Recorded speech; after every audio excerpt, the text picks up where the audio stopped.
ಊರ್ ಬಿಟ್ಟು ಬೆಂಗಳೂರಿಗೆ ಬಂದವರು ಇಲ್ಲಿ ಬದುಕು ಕಟ್ಟಿಕೊಂಡು ಏನನ್ನಾದ್ರೂ ಮಾಡಿ ದೊಡ್ಡ ಸಾಧನೆ ತಮ್ಮದಾಗಿಸ್ಕೋಬೇಕು ಅಂದುಕೊಂಡವರು ಎಷ್ಟು ಸಾವಿರ ಜನ ಇದ್ದಾರೋ. ಅವ್ರ ಪೈಕಿಯೇ ಒಬ್ಬ ಇವತ್ತು ಬಂದು ಎದುರಿಗೆ ನಿಂತು ಸರ್ ದುಡ್ಡು ಮಾಡೋದು ಹೇಗೆ ಅಂತ ಕೇಳ್ತಾ ಇದ್ದಾನೆ. ಆ 18 ವರ್ಷದ ಹುಡುಗನಿಗೆ ನಾನು ಹೇಳಿದ್ದೇನು ಗೊತ್ತೇ, ಮೈ ಡಿಯರ್ ಫ್ರೆಂಡ್, ದುಡ್ಡು ಮಾಡಬೇಕು ಅಂತ ಯಾವತ್ತೂ ಹೊರಡಬೇಡ. ದುಡ್ಡು ಮಾಡೋಕೆ ಅಂತ ಹೊರಟ್ರೆ ಕೇವಲ ದುಡ್ಡು ಮಾಡ್ತೀಯ.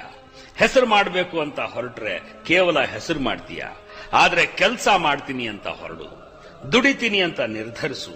ಮಾಡೋ ಕೆಲಸವನ್ನೇ ಎಕ್ಸಲೆಂಟ್ ಆಗಿ, ಉಳಿದವರೆಲ್ಲರಿಗಿಂತ ಭಿನ್ನವಾಗಿ ಪರ್ಫೆಕ್ಟ್ ಆಗಿ ಮಾಡ್ತೀನಿ ಅಂತ ಹೊರಡು.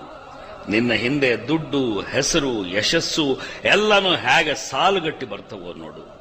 ಧೈರ್ಯ ಮಾಡು, ಸಾಹಸಿಯಾಗು, ಕ್ಯಾಲ್ಕುಲೇಟೆಡ್ ರಿಸ್ಕ್ ತಗೋ. ಯಶಸ್ಸು ಅನ್ನೋದು ಇಟ್ ಸಿಂಪ್ಲಿ ಫಾಲೋಸ್ ಯು.